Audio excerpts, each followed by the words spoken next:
Welcome to the Zero Input Agriculture Podcast.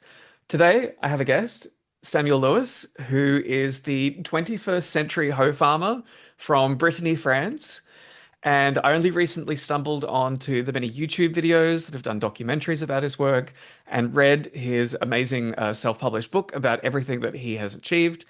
And I think the title of his book says it all. He is the real deal. He is one of the few people I know who is actually producing not just a few vegetables, but a full diet of locally adapted crops, tapping into the deep agricultural history of the part of the world that he's living in.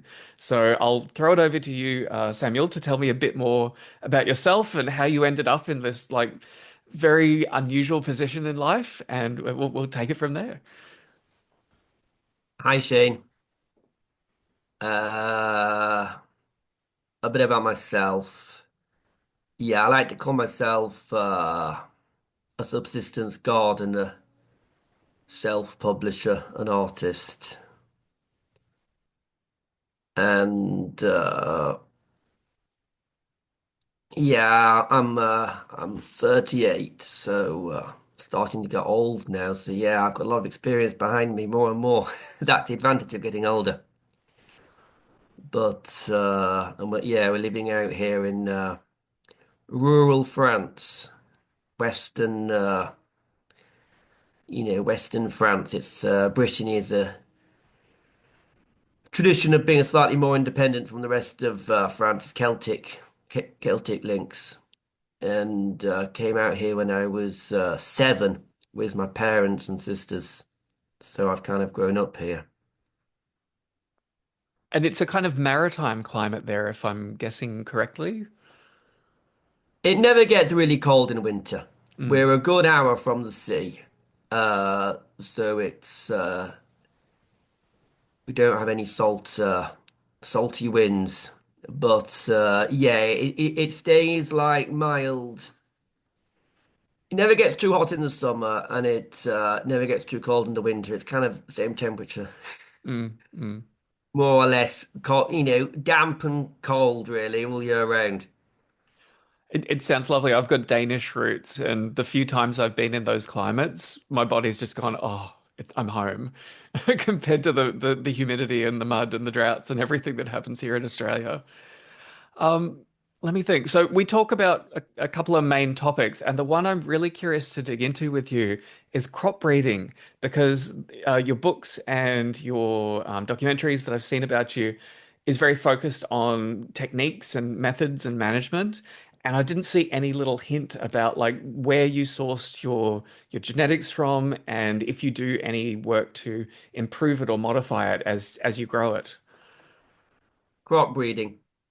Yeah, it always strikes me as something that would take several generations to really pull off successfully. I don't know if I'm right. Well, there's some processes that can happen quickly, and but there's follow-on processes. And if you achieve something quickly and then you don't have several generations following it up, then did it really happen? The thing is, here in France, in Europe, you know, my logic it was that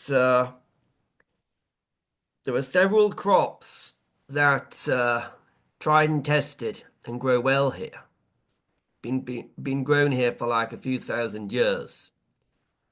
And so my logic was try and grow them to start off with.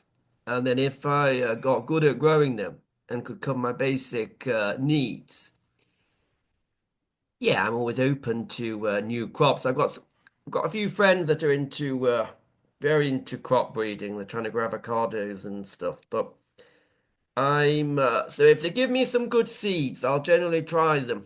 I'm trying quinoa, which is traditionally a bit marginal for my area because it's a bit damp. Hmm. But they've been breeding some varieties that are more adapted. So I will try them. I'm a little bit conservative when it comes to plants because it's easy to life's quite short. Say you've got you know an adult life of active farming. It'd be good to, 50 years, 55, 60 years, if you don't count your childhood and by the time you get old, you can't do much. And it just, yeah, it's easy to waste time on growing plants that don't or aren't adapted. Mm, And I think the important thing for me was, yeah, was to try and cover my basic needs. yeah, yeah. I'm curious, where did you get the material that ended up working for you? Like, where did you source those seeds? Is there remnant cultivation of those pre-industrial varieties accessible? Sadly not. Sadly not. It was, yeah, it's been one by one. Everyone's been a big adventure. Every new crop has been a really big adventure.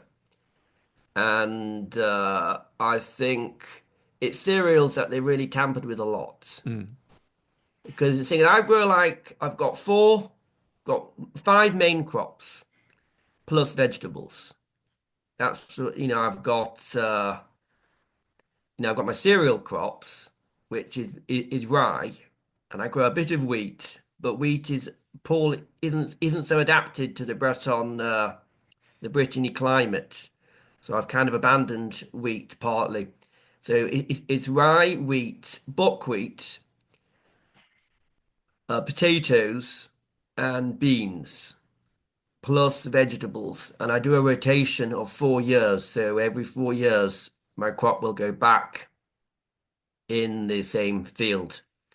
And just finding that I could grow rye has been a big adventure because mm, I think it was like 15 years ago I wanted to grow cereals because I thought growing vegetables just wasn't enough. You can have a glut in the summer, but here the winters are really long and you need to have stuff to that you can store. And so I was looking around for a cereal crop and I had wheat. I had to grow wheat because I wanted to make my own bread. And I started growing wheat, and it never worked for me. And I had some friends working in the agricultural development, and they seed breeding. They gave me different varieties, and nothing worked because basically nobody's breeding anything for subsistence farmers. hmm You've got to do it yourself. And how long is it going to take? But if anything from any lab, it's not going to be done for a subsistence farmer because there's no money in it. Yeah, yeah. I wonder if you should get on to someone like I interviewed Salvatore Ceccarelli in Italy. He was working in the Middle East and he's assembled these hyper diverse mixtures of staple crops like wheat. And then he's distributing them to farmers like you all across Europe to try them in different areas. And there's so much diversity in each variety that you can look for plants in that mix that perform well for you. It might be that final thing to bridge wheat from being marginal to being reliable enough to actually grow. I know, but the problem that I've got is that when you're a bad farmer, you can have a good seed, but it still doesn't work for you. Mm, And I think I have people that give me like 20 seeds. That's 20 seeds of some, rare wheat that they managed to get. And I put them in my soil and it's like last year. I mean, I've been growing rye now for 15 years. And last year I had three-quarters of my crop eaten by slugs mm, just as it was germinating. And I wasn't expecting it at all. But I've only got a quarter of the plants that I should have after mm, 15 years. mm, And because I mean, luckily, I had good luck with my rye in the early years. So I know it's a plant that works. But if I'd been trying it out, I'd have been thinking, my God, this is a terrible seed, or, this isn't the right stuff. And I think that's part of it, in that because I'm a bad farmer, I definitely was a really bad farmer when I started out. And a bad farmer with zero knowledge and soil, which isn't, it's been completely not looked after. So it's like, you need to put nitrogen fertilizer on it or nothing grows. And obviously, I've been putting nothing on ever since I've got my farm. Everything's against you.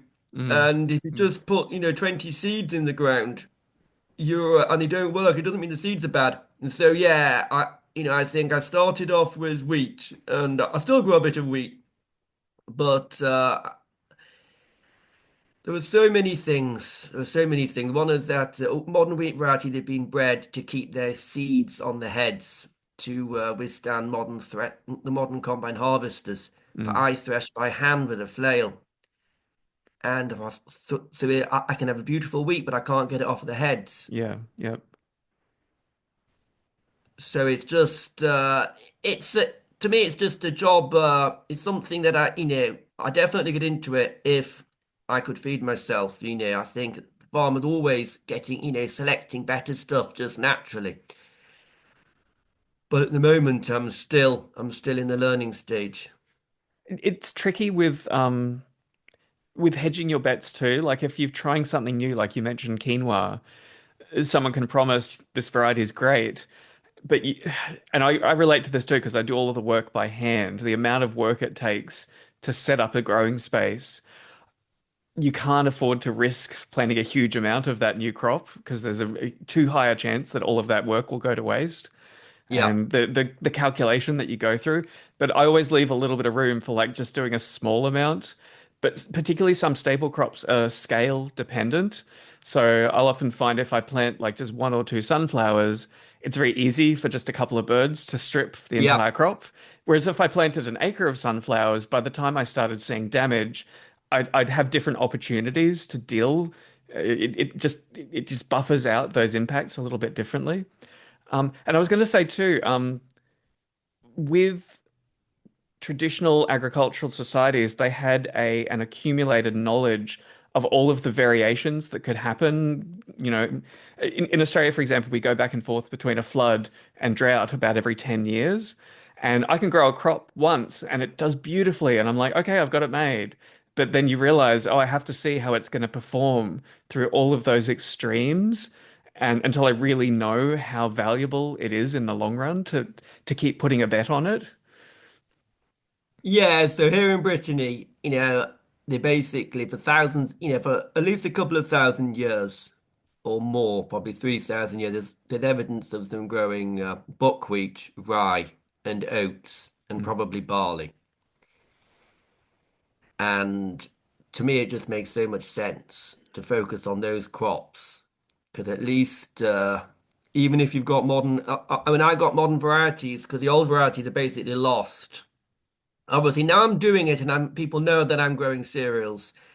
I get funny people coming from all over with a few seeds, and they Mm. say, this is an old variety. That's an advantage of being known. And now, as you said, if I just planted two seeds, the birds would get them, but I'm already growing 600 square meters of rye. I can easily put one row of naked barley or something in my field, and it won't suffer the same bird attack. Mm. So I've got a base now of something that works. But I started off with modern varieties, but I have discovered, I think, that rye seems to have been a lot less tampered with than wheat.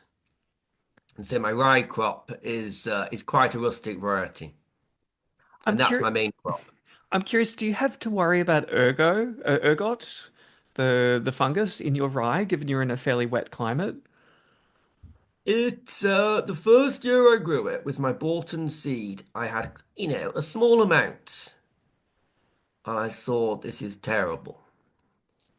I looked it up on the internet, and apparently I had even in what I thought was a lot, I had less than the official sellable limit for rye Oh, no. in commercially. I Mm. got like two small pots of ergot, and then I somebody advised me to plant it a bit earlier. Hmm. The later you plant rye is the the more ergot it gets because of the ergot mushroom has a cycle where Mm. it Mm. spores, but so yeah, now I plant it around end of September, beginning of October. And I think most years I get none at all. The Mm. thing is, it's really easy to see because the ergot grains turn into big black banana things. They're like Yeah. 5 times as big as a rye grain, but I've only had one or two. And I'm guessing too, because you're hand processing it, you would see it as you go. Like you're constantly assessing. So the chance of much of it getting into the final food is reduced to compared to a combine harvester just going at high speed. Exactly, I cut it by hand, so I'm looking out for ergot. Mm, mm, It's I'm threshing it by hand, I'm winnowing it by hand, and I'm milling it by hand. So that's four stages where I can sort my ergot. But apparently, five or six ergots in your bread isn't going to, not in one loaf of bread, but five or six ergots in a bag isn't going to kill you. mm. I'm curious too, now that you mentioned that you're doing a lot of that processing of grain yourself and that you're dealing with multiple different like species. Um, and you're also probably digging into like the history of how it was done in your area before industrialization. Am I right in thinking that centralization of grain processing is much older than people realize? This idea that every little farm was grinding their own flour is it probably wasn't that way, that there was like a central windmill or watermill or animal mill. Like there was a concentration of resources in that processing technology between different farms and families. I think there was a certain amount of exchange. I mean, funnily enough, the Romans got into the water mills, which is Mm, quite centralized, and pre-Roman they had a lot of hand mills. Something that I know in Scotland the English came and they broke the hand mills of the Scottish peasants mm, because if you as a farmer, if you the farmer was taxed on their grain. And if the farmer was grinding their grain in their house, you couldn't tax. yeah, You didn't know how much they'd grown. And if you had to take it to the mill, it was the miller who could be the tax man. yeah, yeah. And that's why the aristocrats didn't want peasants to have stone mills Mm, mm, in their farms.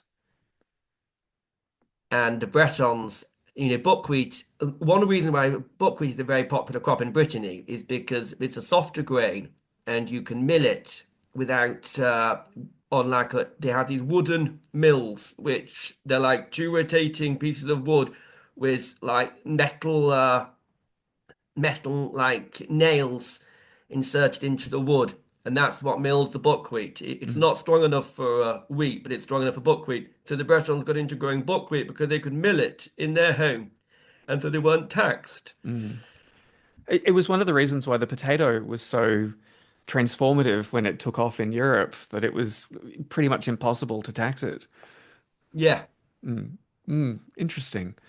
Um, I'm trying to think if there's anything else on the crop breeding side of things. I know you're also working with some staple tree crops and fruit trees.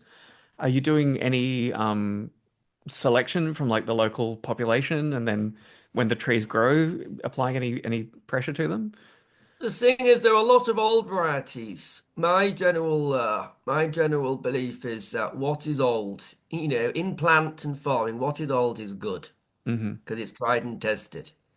And until we've mastered and we've found what we've lost, how can we move forward? Yeah. And so, yeah, here we've got lots of we've got lots of old apple trees, which are probably a couple of 100 years old, which, I do my own grafting, so I'll go and I'll collect the branches and I'll try and get these old varieties. But, yeah, I just don't think that we understand enough about farming to be able to breed intelligently today. Yeah, I can understand that position. And yeah, as I said before we started, I'm is it envious or jealous? I always mix them up. But I'm in strong admiration of the position that you're in a part of the world that has a pre-industrial agriculture that was thriving up until relatively recently. Yeah. Um, and it's just very interesting to hear that even with the work that you're doing, it's very difficult to find that pre-industrial genetics. And it's kind of the tragedy of our age, isn't it? There's like thousands of years of trials and selection and tradition were just thrown away so casually. Yeah. And picking up those threads is, I mean, it's a very special calling, particularly given that we might be heading into a time where we need to, reclaim that power, that ability to look after ourselves. I know, and seeds are terrible because they'll lose. I mean, here in Brittany, it's probably only been 70 years, 70 years since people have been growing these ancient varieties, but everything's been lost just in 70 years. Mm. And you can go to a second-hand market and get yourself an old flail, which was used to thresh one of these grains. But the variety of grain that could be threshed with it is disappeared. Yeah. And it's like Mm. wood and metal that stayed, but it seems the plant world is so fragile. I mean, the tree is the same. You can have a 100-year-old apple tree and still collect the variety. But with wheat or cereal, it basically you need to grow it every year, more or less, Mm. to Mm. keep it alive. And you know, grow it every year by hand and eat it. There's been no, continuity like that here at all. Everything's Mm. been lost. Mm. Mm. So really, we're in the same boat as you. You've just got the specter that it is possible. I'm like Yeah. grasping at ghosts. Well, not even ghosts, like just complete theories. Um, let me ask the question now that I normally save to the end because I want to focus on this. But if you could create any crop, if you had unlimited resources and you're going to live for 1,000 years, or you could just wave a magic wand and like have it in your hand, ready to go, what crop would you find most interesting to like create? Like, is it filling a gap in your system, or is it something more fanciful? Well, actually, to be practical, because I could say anything I could say, but but to be practical, what I would really love, is a variety of oat that I could eat, Hmm. and just to share this with you, seeing you've got an audience and somebody might have an answer, is that oats are a really staple crop. They have been a really staple crop for a large part of the world. Mm. They're they're the most beautiful crop to grow. They just grow by themselves. And but they're in a husk. The oat grain is in a husk, and you can't get the husk off.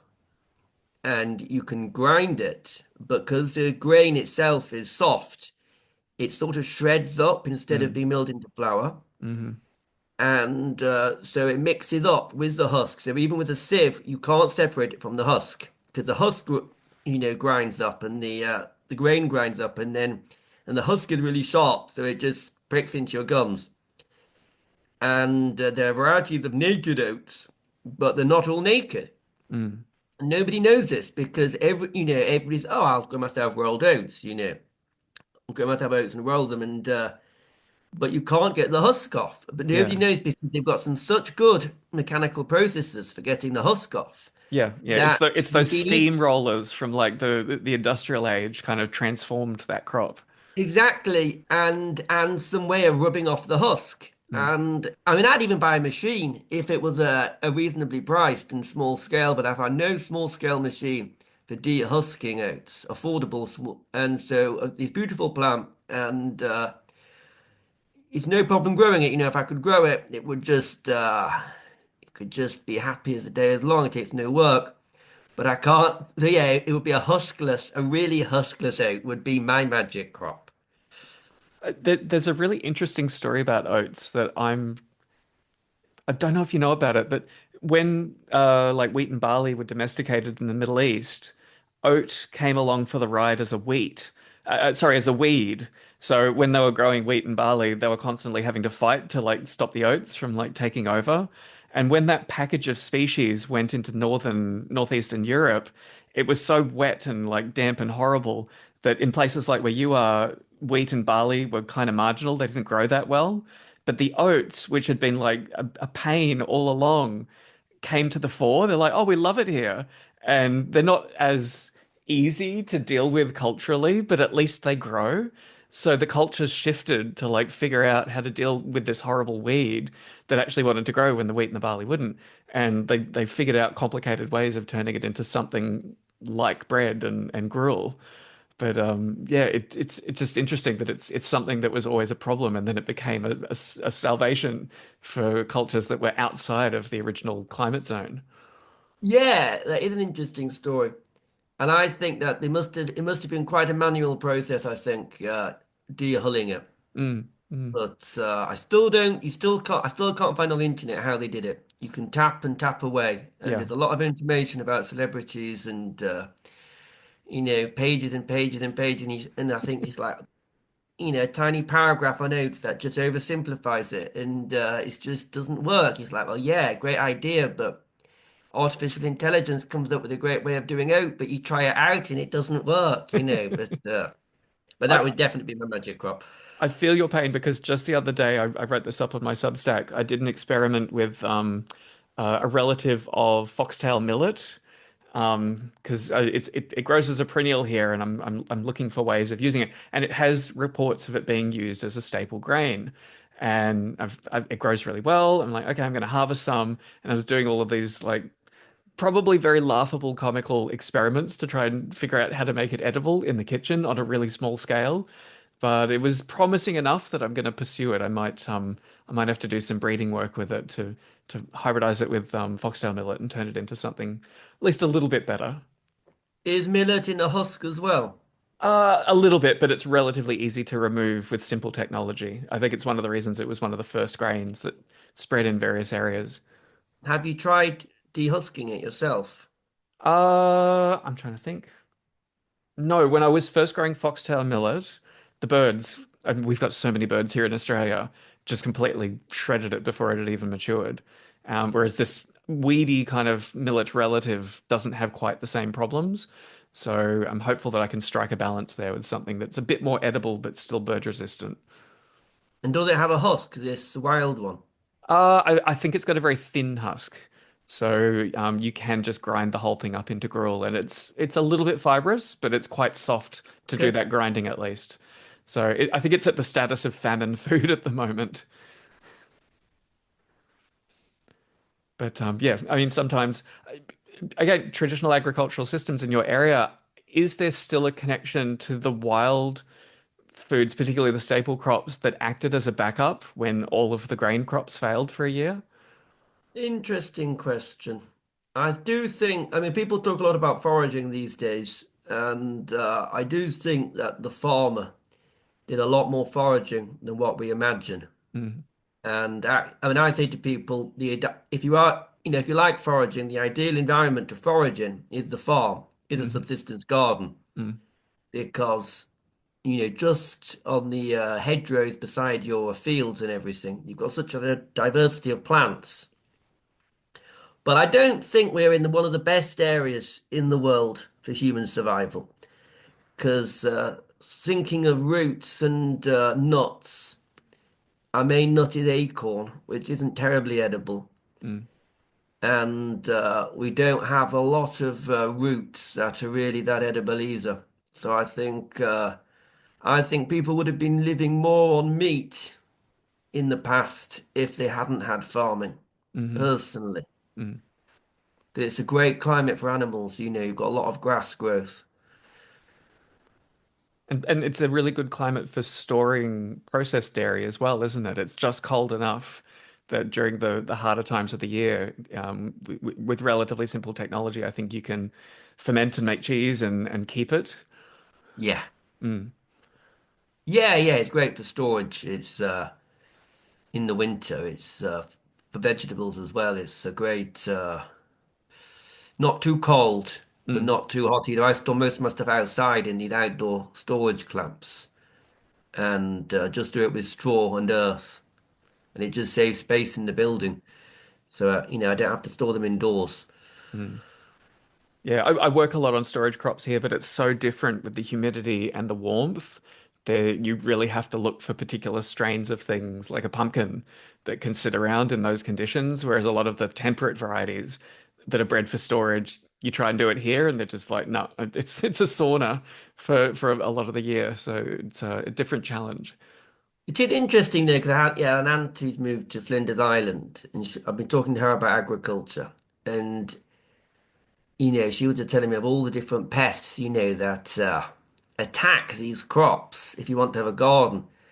And I never really thought about it like that before. And I thought, yeah, in Europe, we've just killed them all. I think, over the past 5 or 6,000 years,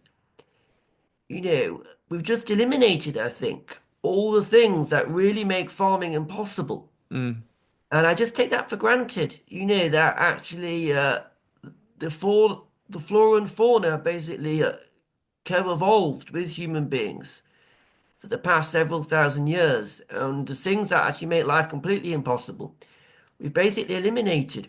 mm. The woolly mammoths as well that could like trample over my crops. And I taken it for, it's just how you can take for granted the work of people in the past.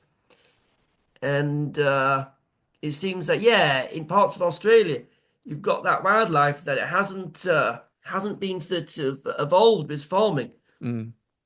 I had a family of kangaroos in my garden the other day.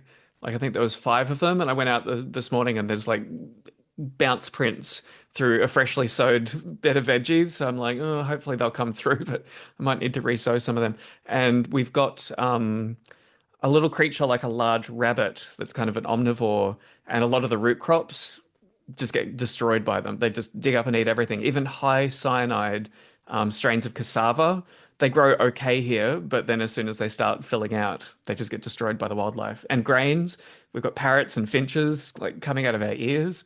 But I have managed to breed a parrot-resistant strain of white maize. So when it's not flooding or a drought, I can grow that. I can at least get it past the animals. Yeah, it's another world. Yeah. Okay, now let's move on to the thing that I think you're most famous for, how you managed to grow with low inputs. Because I think we're on very similar mindsets here. Basically, we're trying to develop farming systems that if you couldn't get hoses and pumps and fertilizer and pesticides, you would still be able to produce some food Yeah. just from the land and the plants and the techniques. So tell us how you came into finding that to be a priority. Like, why did you decide that was something you really wanted to do? And it's funny, really. To me, it's always seemed logical. The way I look at the world, ever since I've been really tiny, that I have to be able to be autonomous. Obviously, when you're a kid, you're not autonomous, but you think, when I grow up, I'm going to be a self-sustaining unit. That's what being an adult is. It's having a certain degree. That's what freedom is as well, having a certain degree of autonomy and be able to see something through from the beginning to the end. And as well as that, I think I've decided that it gives me more pleasure when I can follow something through from the beginning to the end Hmm. than if I just do one of the steps in the process. And I also don't like shopping, but it's partially because I'm just helping to fuel an economy Mm. which isn't a positive economy. It's this idea of virtuous cycle, that you put something in and it just gets better and better. So it always seemed completely logical that I don't want to be dependent on something that in the end is negative for the overall, it's like the human being today.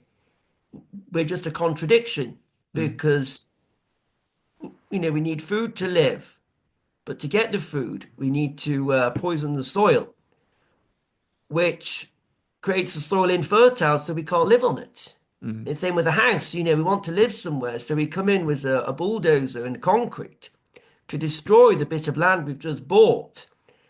And we can live in it, but we can't survive in it Hmm. Hmm. because, we've created it inert. And it's like inherent contradictions. And, I think when I was young, I thought that was normal. I think I can see why I felt weird because I thought that was normal, that a human being was an incomplete creature. And then you look back a few thousand years and you think it isn't the case. This is just a recent phenomenon. Mm. All this stuff that they're telling me I need, do I really need it? And that really applies to farming. And it seems that when you're actually doing, you start thinking about it. Obviously, if you're growing a crop and shipping it out and selling it, and people are just giving you money, you're going to have a deficit on your land. So you're going to have to buy something in. So you can't put the money on the soil. But if you're just growing it for your own consumption, nothing leaves. Mm, And so it was more that, yeah, it was more of an idea that it was going to be possible, which backed up this, you know, dislike of going out and shopping for something. That made me think the uh, the cause was more important than the crop. I thought I know that I'm going to lose my crops because I'm not going to buy in a plastic net, or I'm not going to but at least my garden will be beautiful. And funnily enough, although I do lose crops, to this and that, I've always had enough to eat really from my garden. mm, mm, But yeah, I mean, I'm really for zero input. I'm a real radical zero inputter. I think mhm, I'm the most radical. That's why the name of your podcast is really. I thought this is amazing that someone actually come up with this concept. In French, you call it zero intro, and I didn't really know what the English equivalent was. But obviously, if you don't have There's a anything, movement in India starting as well called zero budget farming for like the poorest of the poor farmers, showing them that they don't have to go into debt to buy a bag of fertilizer to like have a chance of making a living. And it's I think it's starting to catch on. People are realizing that it's a trap to like have to start behind to even have a chance of growing anything. yeah, but I mean, the budget's different, isn't it? Because I've got neighbours and they say, "Oh, I use plastic, but it's all second hand." But to me, as I said, I'm a radical. It's still input. And no, it was more of an experiment. I thought if I don't put anything on, if nothing goes out, I don't need to put anything on. Mm, And saying that the sunlight falls on my farm for free, and I've also got water in the springs and from the rainwater, then basically my farm's getting, I mean, obviously it's getting input from the sun and mm. it's getting input from the water, but it's not gonna, it shouldn't, why does it need to get stuff from outside? And yeah, I don't have, because here they grow a lot of stuff under plastic because it's a bit damp and cold. But I don't, I used to have a polytunnel, but I don't anymore. I do all direct sowings, which means I don't need to buy in potting compost or pots.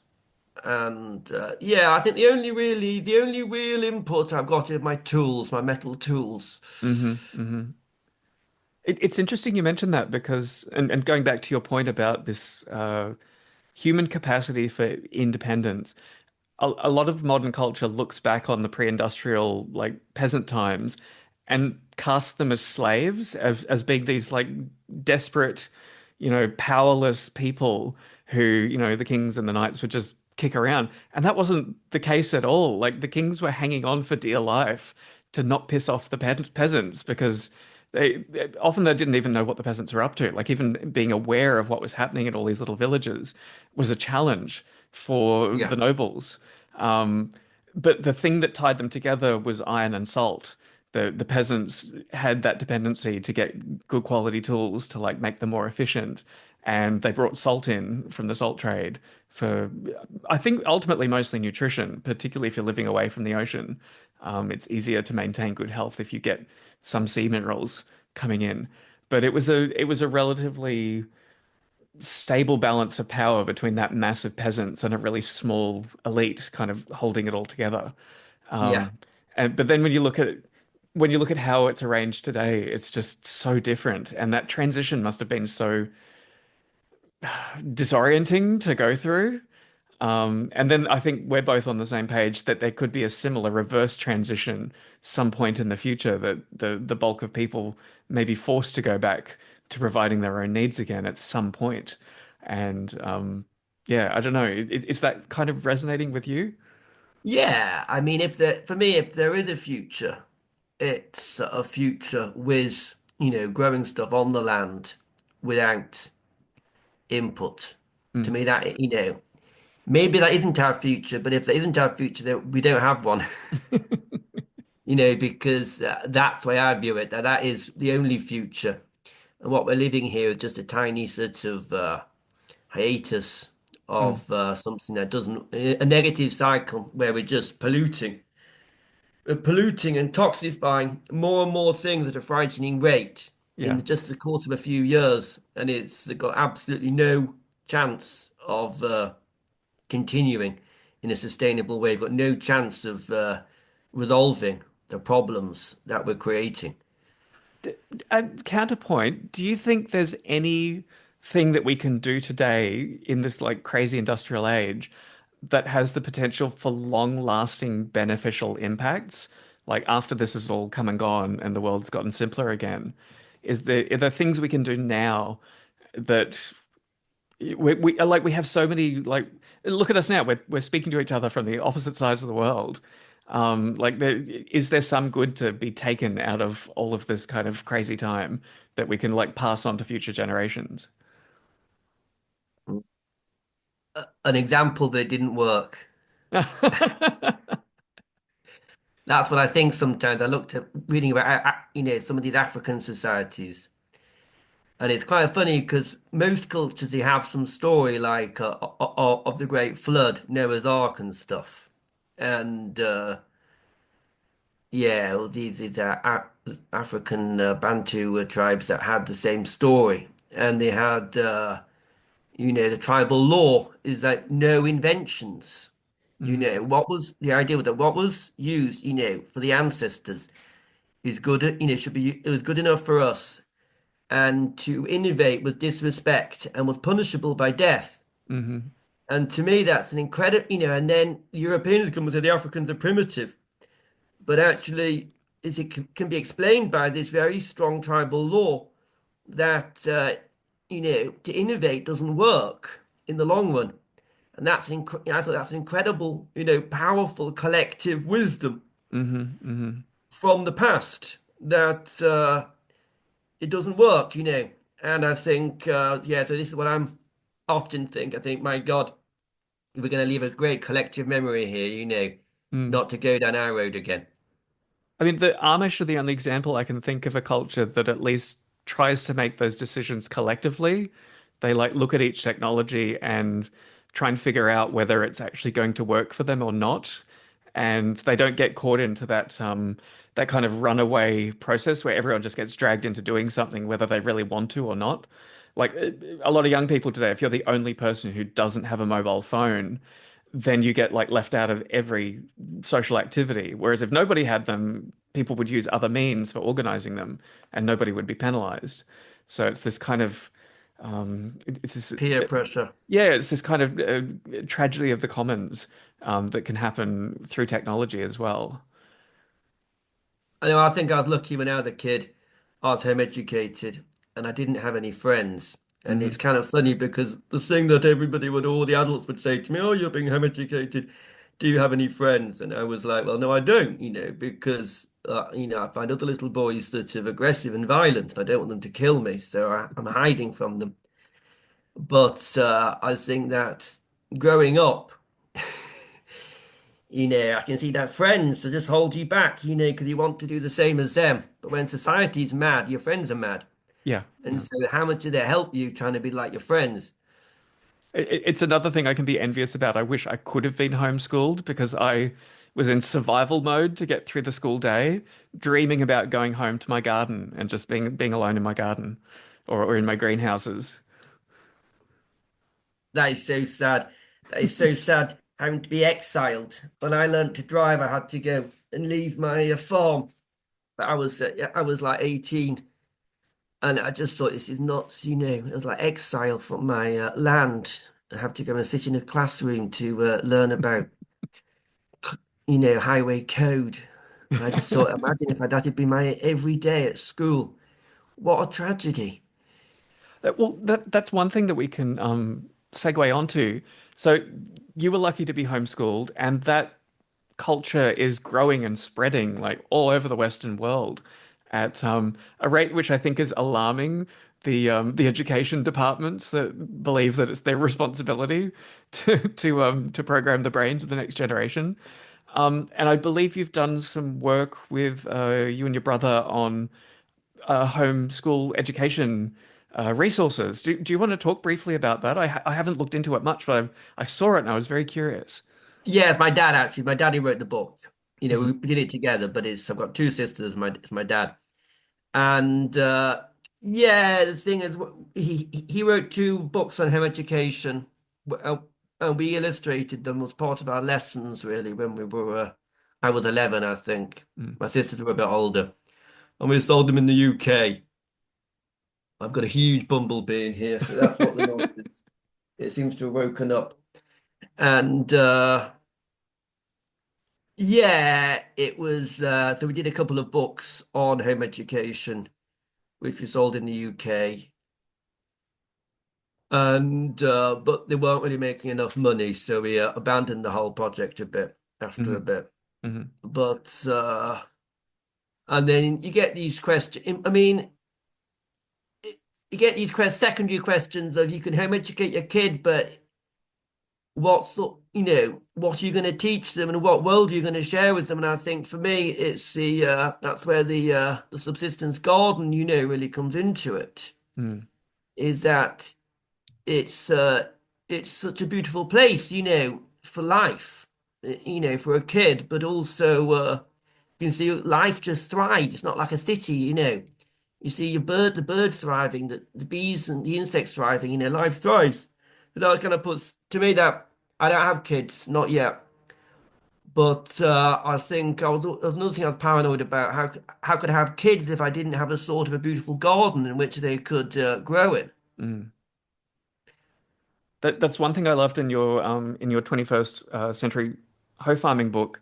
You pointed out that modern farms are like terrifying, hideously dangerous places for children. I mean, they're bad enough for the adults that have to work among the machinery and the chemicals and there's this moonscape landscape that it's usually turned into. Whereas a pre-industrial subsistence garden is a relatively safe place for young people to be. And it's another advantage of getting them involved with it. I know it's crazy because I mean, obviously, the modern farms and the workplace, they it's like they're bad for birds, they're bad for wildflowers. It's like they're bad for it, then we forget that we're just part of the Mm, rest of life. And if it's bad for the birds and the flowers, then it's obviously going to be bad for us. And we can't like that's the tragedy of it, really, that we're actually doing it. We're the biggest losers, and I like to say that to people. It's like, well, Nate. You don't need to save nature. Nature's okay. Nature will outlive you. Nature will adapt. It's you that you're killing. We're killing ourselves. We're the only big losers. We're the ones that are going to sort of disappear, permanently if we continue the way we're behaving. How was your experience with producing the 21st century hoe farming book? Because you took a different route. I think a lot of people these days, myself included, put a book together and just put it on Amazon and kind of crossed our fingers. But you took it into your own hands. Like you've done more of the actual production process and the distribution process. Do you want to just tell me briefly about that and how it worked out for you? Yeah, I mean that's I'm interested in my farm, but I'm interested in you're talking about virtuous cycles, and zero input. I think it's something that applies to the whole of your life. Is that the more you can manage the process from start to finish, the more pleasure you get out of it. And also trying to make sure that it had a positive impact rather than a negative impact. Example, putting it on Amazon. I haven't got, I'm not someone with anything specific against Amazon, but it's still you're contributing to it's very, very big impersonal business. Mm, And I think I brought the same philosophy as we did with the farm to trying to have a publishing business. So my dad wrote the book, and we obviously were in France, so it was in English. And so we had a friend who volunteered to translate it, and we drew it. I drew the pictures, and then we printed it on our home printer. And at the start, we only, he had a market store. He just wanted 10 copies for his market store. We had no idea of how to sell it. So we put 10 copies on his market stall. Then I did another 10 copies in a cafe, which I knew, and they had it. And it's hard. I think, yeah, I ended up putting it in two or three different cafes, and then it's hard to really remember how it started getting better known, but it was very, very slow in the early days. I think for the first 2 or 3 years, it really didn't do a lot. But everybody that read it liked it. Mm. That's my bumblebee. I see. It's my new pet, and it's yeah. I think it's. I'm a big believer in local. Hmm. I'm a big believer in local, and I think yeah, by having we started getting known locally, and then obviously because it was local, I could combine it with garden visits, and everybody likes to visit a beautiful garden, Hmm. and they're actually, you know, a lot of people travel a lot, so they come and visit the garden and they'll take the book off to the other side of the world and then somebody else will see it. And so it actually, it's happened very organically. And Hmm. this is why, even though sometimes I think, it'd be nice to speed it up a bit and get better known, it'd be nice just to wait and see how it develops, with people like you and stuff. Well, That's I what's I really found interesting. you, and I think if you'd been on Amazon, I wouldn't have found you any faster. No. And I don't know. I'm having difficulties with my postal tariffs at the moment. And because I had a really cheap book rate all over the world, and they're stopping it in a couple of months. I got Which in means just that in time. postage is going to go like it's going to go to like 16 euros or something just for a book, one book. They're about the same as Australian dollars, I think, aren't the euros? Hmm. I'm on just six at the moment. I hate, it's stupid when the postage costs more than the book. So Hmm. I'm just, I'm wondering, maybe exactly. I'm thinking Amazon print on demand. I'm thinking of an e-version. I don't know. The important thing is to get it out there and to keep it human. I don't, I think I don't want to pay anybody. I think it's nice when it's human. When you go in human, there's no more pleasure in it. This is what I can't understand about the farmers, is that, but they're not enjoying themselves. It's like if at some point you could say, well, oh, I'm making money, but I'm not enjoying myself. It's Mm. like this idea that you suffer in your job and then you have your holiday. But your work should be a holiday. You should be enjoying it. And it's like we've put these tasks in it, which often, yeah, it's thanks to these external things they're bringing in. Nobody enjoys driving around their field in a tractor. It's boring, Mm. you know. And And it's boring yeah, when the it's the same tractor with. works, and it's frustrating when the tractor's broken. It's very frustrating when the tractor's broken, exactly. And that's for me, that's where I went on to hand tools, really. I started off with a rotavator and I had a petrol sized mower. But every time it broke down, I didn't Mm. want to be repairing it in the shed. I just wanted to, I got my hand tool at my side and I started cutting the grass. And it was like, well, at least I'm enjoying myself. I'm going slower, but I'm enjoying myself. Do you find with machinery too that it's easier to make bigger mistakes faster?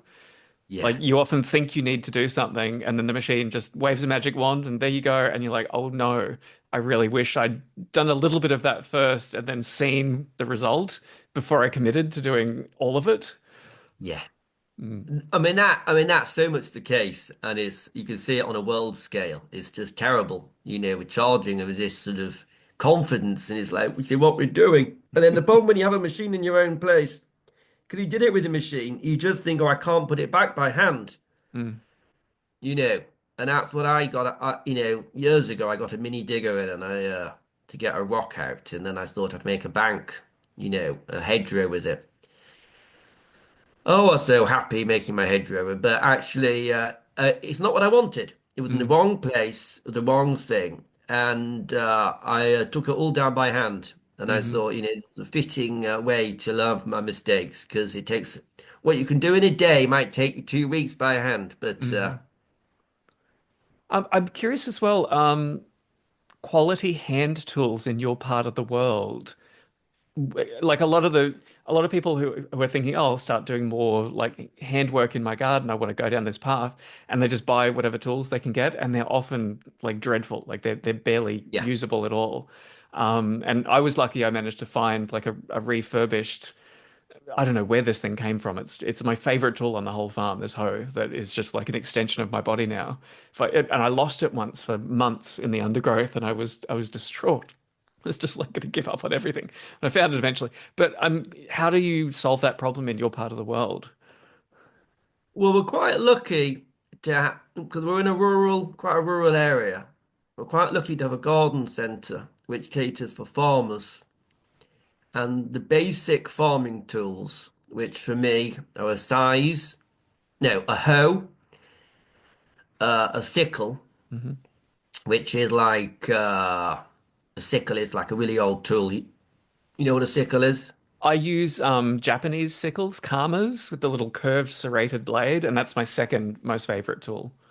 But basically, it's like a sickle moon shape out of metal, Mm, and that's for cutting. I use that for cutting my cereals and cutting grass on my hedgerows and stuff, mm, and brambles. And yeah, the hoe, the sickle, the bill hook, which is like a sickle but a bit thicker metal, and it's for mm, wood, cutting wood, and the scythe, which I use for cutting grass. So all these four tools were all sold in my local garden centre, mm, and that's actually how I discovered them. And later I discovered that they're just really poor quality versions, but they're, because the metal it's pressed, it's not forged, so it's just they're hard to sharpen, or else say the hoe just like wears away really fast. But there's still the basic tools, mm, and interesting. I think it's a problem everywhere that you can't get these basic. I mean, I call them like the basic peasant tools. It's like what we don't want to the hedge trimmer. Just you definitely don't want your petrol tools. You don't want a strimmer.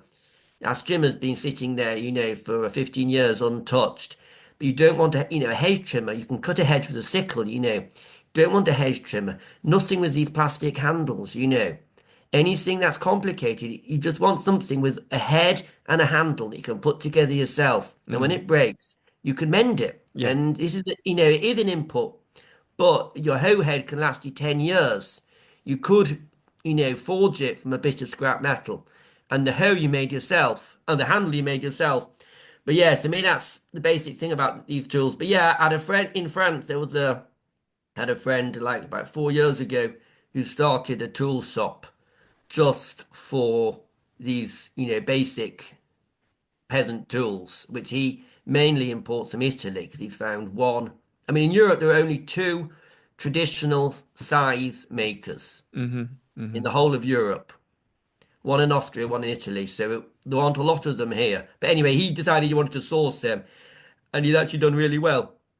So I've been saying that to other people that contact me. I'm saying, because he only exports in France and a few other European countries. It's a good opening because I think, you know, it's just for a small urban garden, they're actually much, much better tools. Yeah. Yeah. And, we've just been the cheaper and they're more efficient and people don't know about them. They're a lot more ergonomic too once you know how to use your body with them. Whereas a lot of these mechanical things, particularly the strimmers, you're like leaning sideways and vibrating the whole time. And even if Just it only takes, disgusting, yeah. yeah, even if only takes a tenth as long, it's so hard on your body for those, that tenth that you've been shaken around by the machine. I Um, know, and you can't make a strimmer on the farm, can you? no. This is the thing. You can't make a strimmer on the farm. Even if you could, you couldn't get the petrol.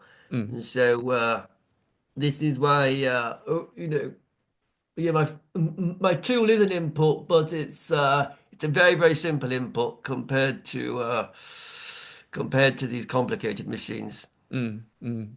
And if you're growing for yourself, you don't need them. That's the thing. All Yeah. the machines are just there to facilitate you to grow for others. Yeah. And if you've got a beautiful garden, you actually enjoy spending the time out working in it too. It's not a punishment, it's actually the highlight of your day. Exactly. Mm. Mm. We should probably move on to the final main thing I like to talk about. And we've kind of touched on it a little bit, but um, I like to talk about how people connect with others, the social connections that they build around the low input farming that you're doing, and how you hope to pass on that work and that knowledge to other people. Because like you're kind of like the first little stitch in this pattern that you've had to do so much of this hard work on your own, figuring it out, and it would be a real shame if that, you know, leads to nothing and then the next person has to start from scratch again.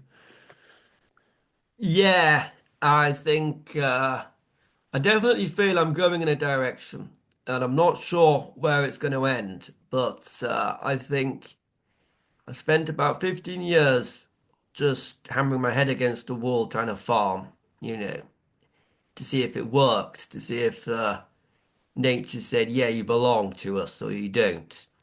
And that's a very personal experience. And then quite naturally, yeah, we thought, me and my dad, and we thought, let's do a book to share.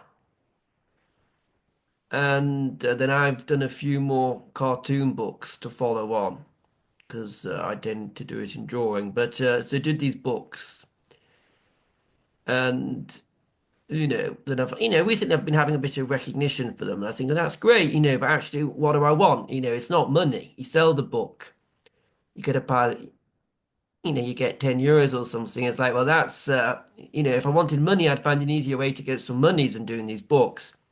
So it's obviously not money. And I think at the moment, yes, people that are interested, I'd like to be, you know, to share with them on a deeper level, what I've learnt, which is sometimes it's not easy to work out really what you have learned, because it doesn't just come down to the crops or, the specific knowledge. It kind of comes down to an ethic, a work ethic, a joy of being outside. And yeah, so my latest, I think, the natural development of the books is that is courses. Hmm. Because I'm radical, I want to do free courses because I do zero input farming. So if no one's going to make any money from zero input, zero output is what I really do. Yeah, yeah. I don't think people should sell, and therefore they're not going to make money. So I don't want them to pay me for a course, obviously. I have a little radical idea to drop in, just a thought that I've been Yeah, having. Um, in different cultures, some things can be sold and bought for money and other things can't. Like, I mean, prostitution is like a great example. Some cultures say, yeah, do whatever you like. Other ones say, no, that's absolutely forbidden. There's a sacred or consequential, negative impact of that becoming something that you can just buy and sell. Buying and selling people for like slavery or children. Like, there's all of these prohibitions. And it made me wondering if there could be a social niche for crops that are grown in this very special way, that they're not just compared on a supermarket shelf to something that was produced with a machine and diesel and chemicals, that it is a categorically different thing, and that in producing it, it could have a significance in a culture that means no, this is not for sale. I was thinking of doing this with like if I breed a really good local melon that smells amazing, that I could actually take it to the market and say, no, nobody can buy this. You have to convince me to give it to you. yeah.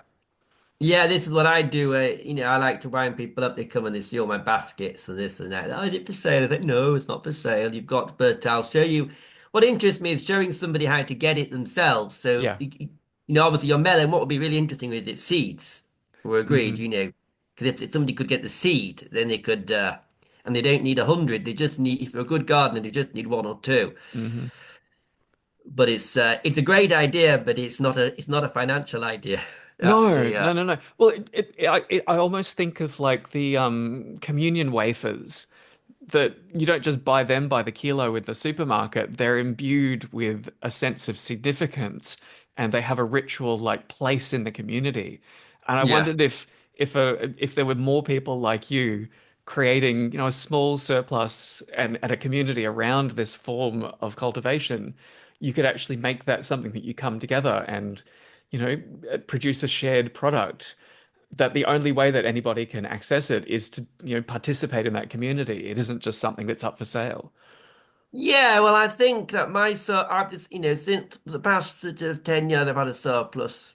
And the way I've decided I want to share it is with my training courses, with my, which are free, but Mm, I can afford for them to be free because I've got a surplus to share with the people that come. So obviously, the trainee is going to come and they're going to, be useful and grow a bit of, help grow a bit of cereal, but it's going to take a year for that crop to get to maturity. mm, So during that year, you know, the people that the trainees can eat my surplus. And then the year after, they're going to be eating but I think that community, it is the final key to a self-sufficiency, isn't it? To be yeah, self-sufficient by yourself is kind of sad, yeah. but to be self-sufficient with other human beings is joyous. And it's also radical because you're helping to impact, aren't you, wider than just yourself. It, So it's yeah, I think I've got the same idea. it's interesting the approach you're taking because well, there's two questions I want to ask. Firstly, do you know of anyone who has taken your book and have started to like go down this path themselves? Are there people out there who like occasionally send you a question? It's like I wasn't sure, how do I deal with this? Do you know if that's already happening? Yeah. I have a theory that the people that do the most farming communicate the least. Yes.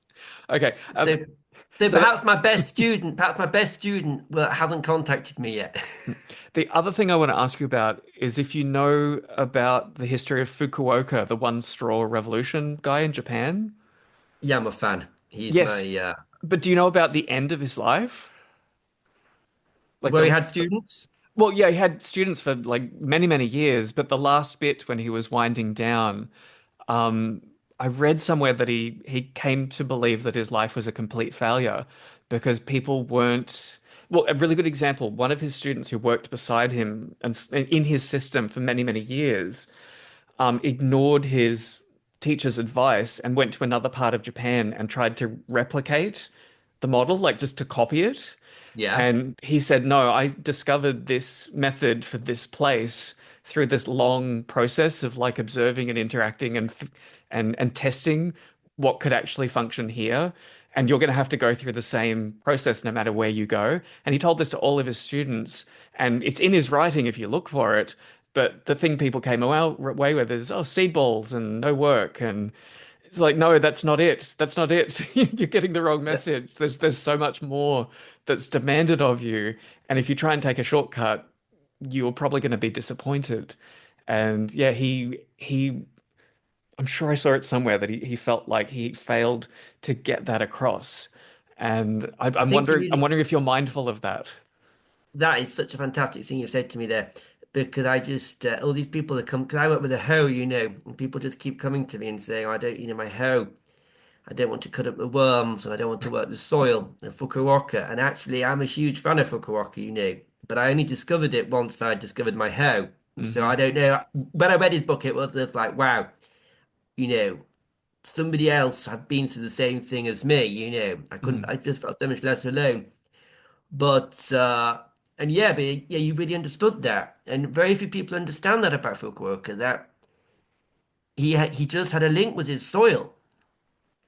And that's what you need to get. That's what you need to get from his book is understand your soil and and not apply a theory. And I have to I just have to appreciate that because I think I've had of all the people that have visited me, I've had hardly anybody that's had that understanding you've just had there. Hmm. It's just a terrible trap. As soon as you put something down in words, people they just. I mean, I get these people writing back after having read the book, and I can see, and it's true, it's in there. The little thing is in there. And they're just taking. For me, just taking it too literally. Hmm. But Hmm. it is a kind of. I mean, to me, yeah, okay, that's the Fukuoka. But if you look for me, any of the great scriptures. All the religions are the same thing. People are just taking the words and not understanding them and, putting something together in their lives that isn't worthy of the great text. but and so it's a big question. Do I just n don't transmit and then nobody can misunderstand what I say? Or do I speak and write and it's going to be completely misunderstood and people are going to hate me in the future? And I think that's a really good question. What's the better model?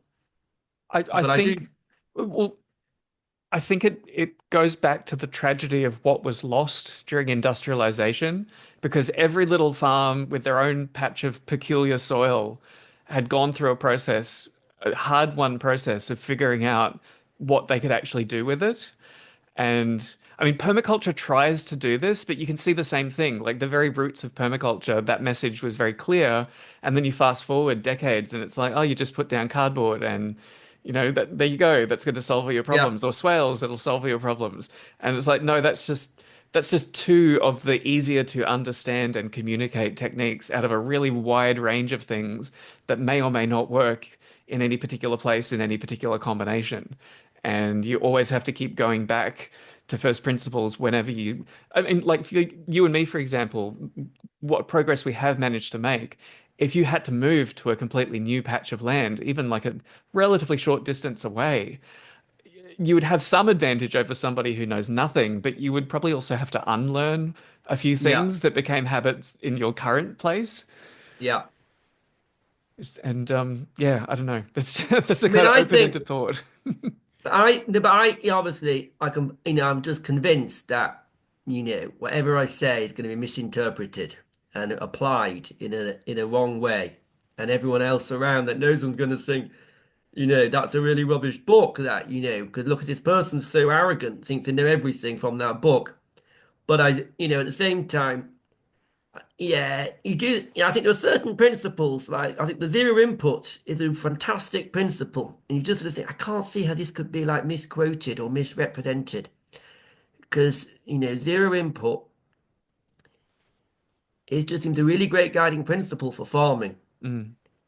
And you only have and to tell people, look at a patch of unmanaged land in like anywhere that isn't a desert or tundra, and the amount of growth and vegetation of weedy wild species that happen to find their way there, like the amount of life that the land wants to produce, that's a hint about what's possible if you have the right plants with the right technique, and you can yeah, achieve something maybe not quite as easy and abundant, but more, it's a compromise with human needs, basically. and yeah. So I think zero input, and I think the hoe is a great tried and tested tool because you find it in Neolithic times. You can strap Hmm. a stone to a stick and whack the soil. Doesn't have to be like a big metal hoe, but you find it across the whole world. Mm. And so I think that's another good basic thing. But How do you think you'd go if you didn't have any metal tools? Like if you only had the ability to make fire and I guess wooden and local stone? I mean, this is a really like it's a more extreme thought experiment, but have you thought about that? oh, I wouldn't do it because I'm not really trying to. That was what I did. When I was 20, I was like in that mentality of hating everyone and everything and Hmm. wanting to do it just right. Yeah. Now I can see that it's not. It's about, it's just about being you're a living person in your time, Hmm. Hmm. sadly. Yeah. Yeah. I'm not, and actually, I see what, the feedback I get from people. They're they're thrilled, they're thrilled that, they want to know how I mill my flour. So when I've got an electric mill, because I straight, well, I could have spent like a couple of thousand euros or 4 or 5 thousand euros on a mill. But then, what message is that? When I could have carved myself a stone mill, but I would have probably taken a year over it. And I'm not going to make another one for someone else. So is that really what I'm preaching? And Yeah. then you've got sort of nuclear energy coming down into your, to all the houses these days. And you can get a mill for, relatively cheap. And it seems that that's actually more inspiring than just trying to go for this complete extreme, Yeah. which Yeah. nobody's going to follow. And but yeah, we used apparently just 40 minutes away. We used to be one of Europe's stone axe capitals. Oh It wow. was a stone axe factory, a Neolithic stone axe factory made out of dolerite, so a stone called dolerite B or something. Mm. So I could just go over and carve myself out an axe. The funny thing is, if you look into like even that Stone Age technology, it was still a very specialized and networked technique. Like it wasn't everyone who was going out and making their own stone tools. There would be particular locations with good resources, and then Yeah, particular skilled people who are really good at making tools. And then there were networks of trade. It was in some ways very similar to even the like the pre-industrial agriculture with like iron tools. yeah. I think people have to be realistic about how much they try and take on to solve and figure out just on their own.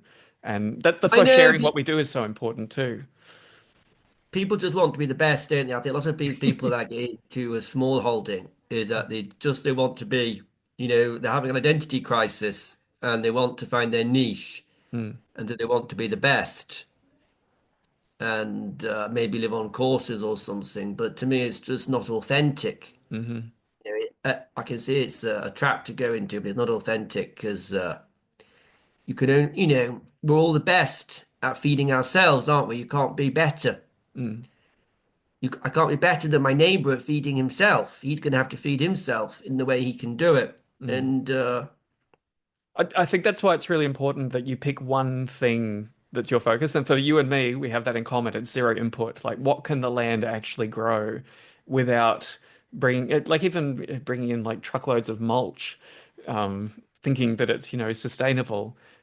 Nobody would do that much biomass processing of that particular material over those distances just to grow a few lettuces. yeah, Um, and yeah, really forcing yourself to solve that problem with a mind that one day people in the future are going to be forced to solve that problem and not feeling like you have to solve all of the problems as just one person. I think that's a really important thing to decide, like what's the thing that you really want to focus on figuring out yourself. And then once you know how to do it, you can share that with other people. yeah, exactly.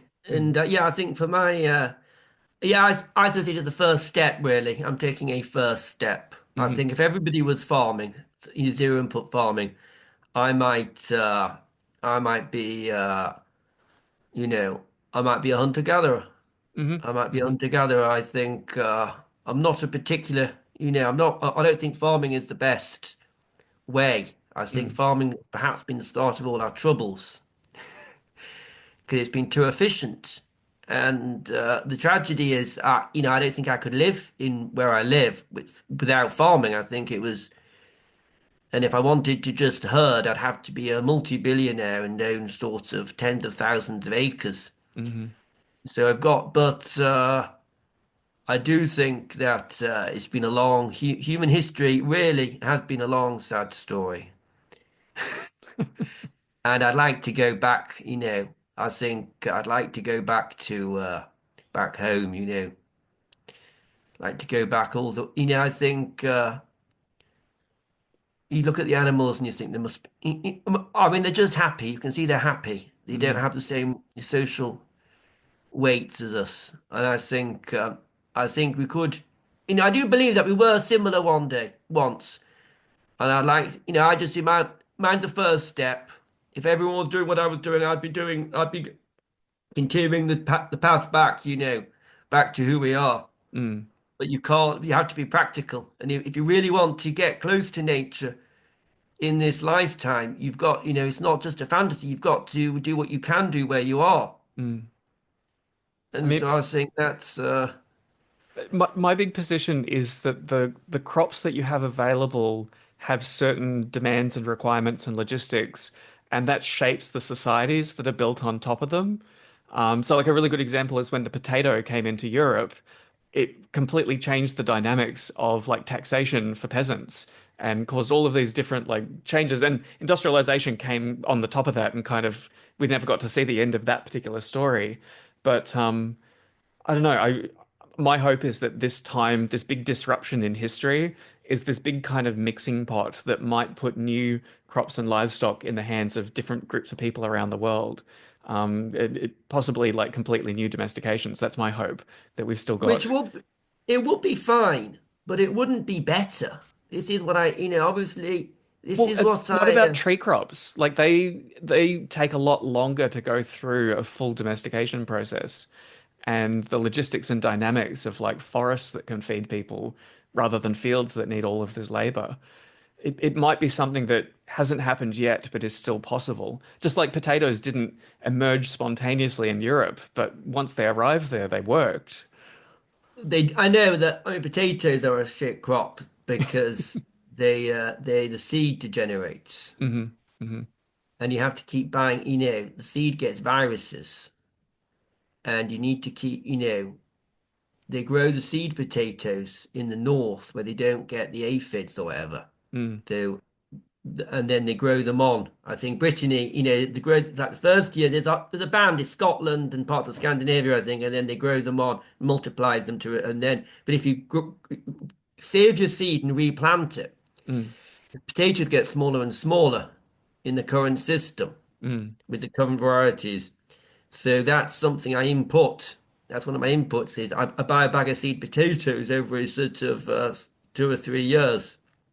And which with cereal crops, you don't need to do that. So at the Mm, same time, you're thinking, okay, potato. I mean, first there was potato blight. mm. Now they've got more blight-resistant varieties, but I think there's a big question mark over the potato and Yeah, whether it's going to be with us for the yeah. next, just to be pedantic. But I mean, but it's an example of like how different crops can be, and that we've just got this relatively small set of crops that we accidentally domesticated thousands of years ago. We've just kind of been running on those few inventions. Um, and yeah, I mean, I'm kind of plugging my own work here, but Taming the Apocalypse is basically an exploration about all of the other things that we could domesticate, while we've got this kind of moment in the sun that we can afford to do all of these crazy experiments in a way that our pre-industrial peasant farmer ancestors couldn't afford to take those chances, and they didn't have the tools and technology that we have now. Yeah, I often think that if the whole if the whole discovery of the New World had just limited itself to a few friendly exchanges Yeah, of vegetables, yeah, yeah, it yeah. would have, we could have given them, wheat and rye, and they could have given us, uh, they've given beans and, And maize and cassava, yeah, yeah, and why couldn't it have just been like that? Why did it all have to get so sort of mixed brutal? up, yeah, yeah. Brutal, and yeah, if it just stayed like that, it could have been a very nice little chapter. Well, But yeah, that you that do. that might be what the post-industrial world looks like. Just the occasional ship drifting around and saying, "We've got these seeds, you've got those seeds, and we know our climates are similar. That's why we came here." That would be nice. What have you been That would working be on for the nice. last 1,000 years? But yeah, sometimes I think, I mean, that would be the nice scenario. And the non-nice scenario would be that even though we've got these really good crops, which are quite, not so sure about potatoes, but beans and squashes, they grow really well here. Mm, And uh, we just become so stupid that we could just lose everything, all the good, as well as all the bad, we could lose all the good as well. hmm. And because when you look at the farming skills of people, you think, well, if they, if there's any problem in it, what would could anybody grow anything? Would we just lose all these crops we've got? That would be, yeah, that would be the bad scenario to the whole. But I know people go on about new crops, but I sort of, sometimes I think if I just had some oats to eat, I'd just just had oats and leeks, I'd just be happy. Do I Hmm. need more? Mm. That's another question, do I really need more? And okay, well, maybe I could have a crop that could allow me to live in a place where I couldn't live before. So I could have more kids. That would be fun. But, why? Why? What's the, you know, why not just focus on one or two simple things that are good enough and enjoy that rather than always trying to look for something else, But yeah, that's just my, I, I used to I try. I know where you're coming from, and again, it's another thing where I'm I admire that you have that focus. And I go through cycles. I'm of like trying lots of new different things and then realizing that it's impossible to manage them all. And a lot of them, I gave them a few chances and they just weren't good. So I go through occasional, I'll dig into all of the seed boxes behind me and I'll be like, nope, nope, nope, nope, nope. Narrow it down to what I know actually has proven itself. And there might be a few things that I'll give them a couple of extra chances, but they're on their last legs. And yeah, it's an exciting but potentially exhausting kind of process to go through. But have you actually succeeded in, could you feed yourself, do you think, on So your the land? the grain crops here are very hit and miss. I have a tuber crop that is from old Peru, the canna. It's kind of related to bananas, but it's got a big starchy tuber on it. And I've managed to hybridize them into a really vigorous form. So we wouldn't starve. Like we've got stable year-round calories in a crop in the ground that the pests don't touch. It's not And do you get particularly enough of it? I put like an acre of it, but it needs a bit more breeding work to improve it. It's kind of halfway back to wild to give it So some it's vigor back. edible, but it's not your favorite thing. No, it's not the kind of thing I would ever choose to eat. And it's funny, like the early days of agriculture in Mesopotamia, I think the wheat was like the last thing that you wanted to eat. If there was a gazelle or fish that you could pull out of the stream, it was always that was the best option. And if there was nothing else left, you'd have, you'd spend the day grinding wheat rather than starving.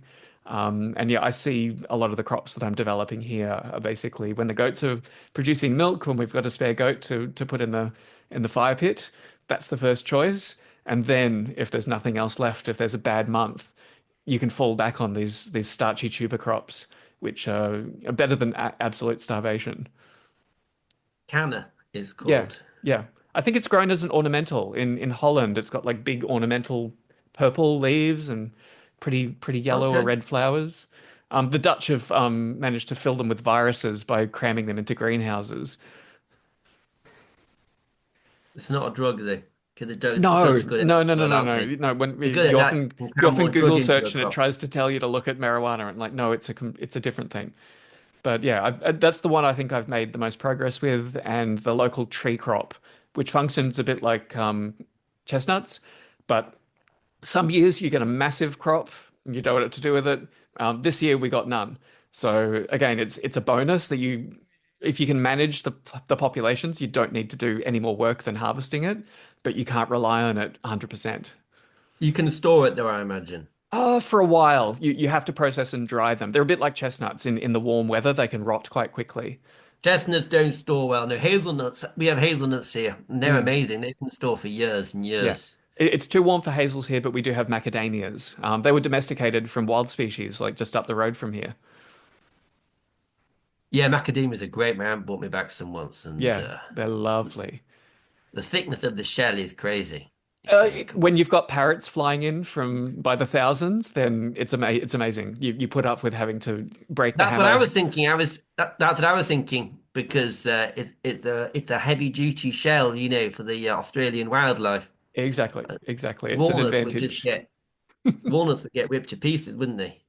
Yes, yeah, yeah. Well, pecans grow really well here, but we only have the paper shell genetics, and they have no chance against the birds. Absolutely none. Yeah.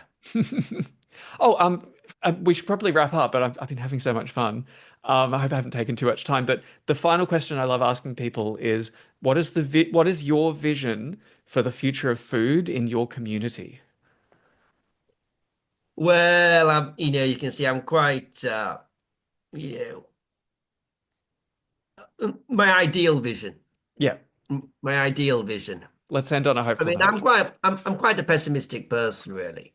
And yeah, I think obviously people are going to get my book and they're not going to do it the way I think they should do it. They're just going to be too analytical and it's not going to work.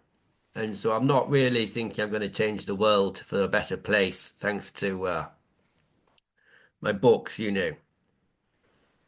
But I think that I think, you know, the the future, if there is a future, is subsistence gardening. Yeah, you could exchange the surplus with other subsistence gardeners.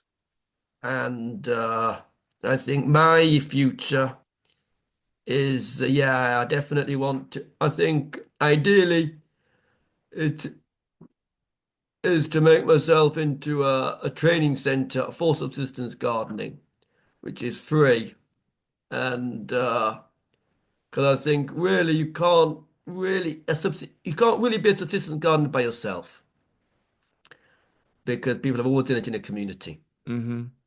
And it's one of the contradictions of the whole thing, really. But can't do it by yourself. But the way society is made, that communities don't really work if you try them, and that's why I think I'm going to choose more of a training school model rather than a resident community. Hmm. Because I Hmm. think a resident community, people start fighting each other, and the focus goes off the land onto politics. Yeah. Yeah.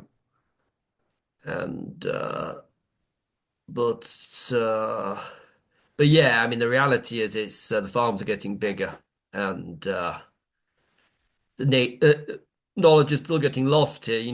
There are still some old people that remember the way things were done, and they're still dying. So I think people are still quite excited with the new gadgets in reality.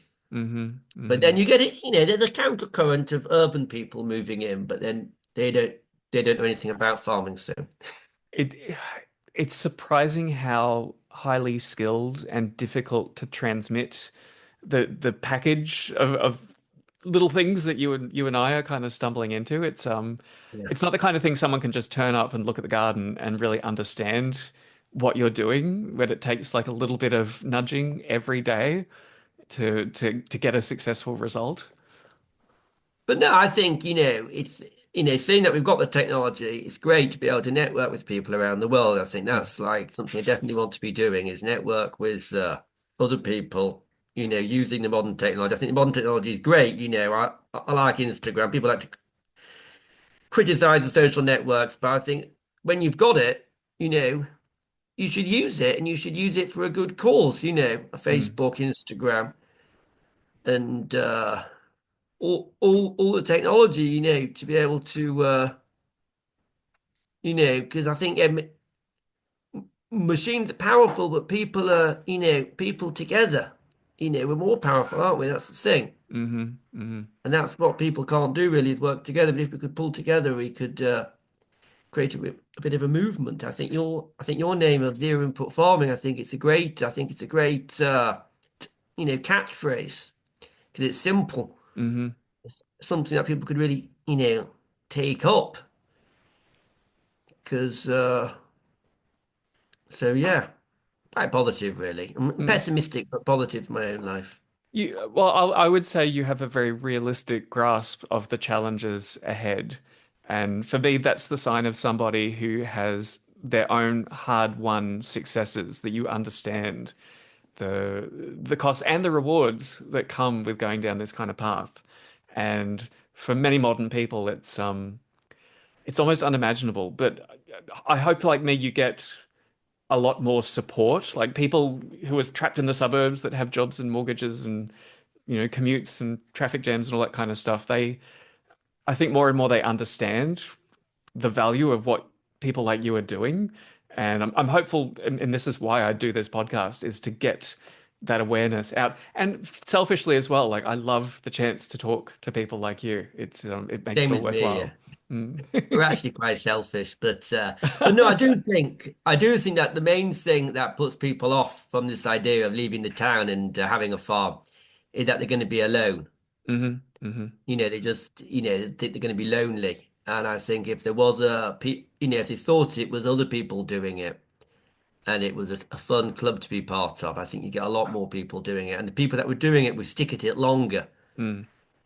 Rather than just quit after a couple of years because, and I think that's one of the advantages of the social media is that even though you might not have your neighbors might not be doing it, you can be talking to other people doing it Mm. and it's even exchanging things in the post and everything. And it's good fun. I suspect that you know how there was the kind of 1970s back to the land movement that kind of fizzled Yeah. for the most part.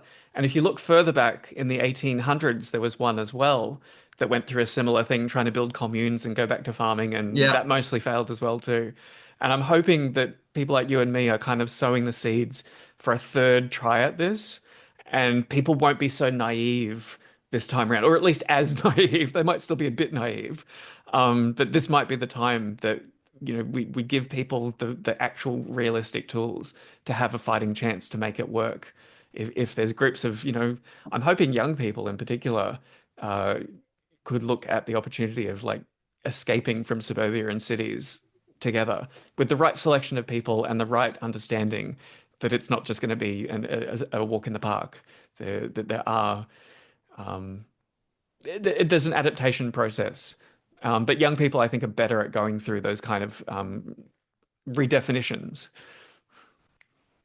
Yeah, no, I definitely think they should. I think they should try it. You should be brave in life. You should be brave, Mm, and you should try it, and you should stick at it, and it'll work. mm, You know, that's my experience. It doesn't work at the beginning because all your ideas are wrong, but that's the joy of it. mm, And if you stick at it, it will work, and you'll become a philosopher. hmm hmm You might not get a lot of food, but you'll be surrounded by beautiful bird song. This is what I tell people. You're just judging my success by my food, but I've got lots of birds, and they're thanks to all the food that I've grown and they've eaten. mm, And I'm living in a paradise, and because I've got so much nature around me. And basically, it's all thanks to me having slaved away like a dog, growing stuff for them. hmm But then people pay for music to listen to music and stuff, and I don't need to. I get free bird song. hmm hmm And all singing, thank you, Samuel, more food, please. We're looking forward to next time you plant those seeds. hmm But every year I've had enough to eat. I haven't had all the crops. I haven't harvested all the crops I've planted, but I've always harvested something. I've always had enough to eat. mm, So I was saying that, see, you've got to keep perspective on what you want overall, not focus on getting 100% of your grain crop, just mm. enough seed to plant the next year and enjoy it, enjoy it, enjoy the journey with all the animals. They're much less crazy than people. Well, on that amazing note, do you want to make a final plug for where people can learn more about you, where to get your book? I'll put the links in the show note. Yeah, it's hoe farming. They can go to the website hoefarming.com, Hmm hoe-farming.com, and dig me out and bother me with questions. I've still got lots of time to reply to people, so I'm still having fun. hmm Haven't employed anybody, so it's still me. But before you become a rock star like Fukuoka was at his peak in the 70s when everyone latched onto him, Yeah, hopefully. I'll also look around YouTube. I found a few documentaries, short documentaries of people who came out to see what you're doing. yeah, I'll pick a few out that I think work really well to put in to so people can learn more great. about you. But yeah, thank you so much, Samuel, for taking the time to chat with me, for all of the work that you've done and shared. It's I think I had the same kind of experience as soon as I found you. I'm like, here's somebody who's on the same path as me and younger than me, but already, I would say, in many ways, much more successful than what I've managed to do. So it's been an inspiration to learn about you. Yeah, I think it's been one of the most, or the most intelligent interviews, I've ever had. That's because you're a farmer. I can tell it. I know all of the tricks. The Zero Input Agriculture podcast is a solo passion project built with my ample time and meagre resources. If you would like to support the show, then sign up for a paid subscription to my Zero Input Agriculture blog at Substack. As a reward, you can read all my past posts and listen to the audiobook of Taming the Apocalypse. If you prefer reading about the past and future of biological technology, you can read the ebook of Taming the Apocalypse through Amazon. And finally, please rate and review the show on whatever podcast app you use, since it helps other people find me.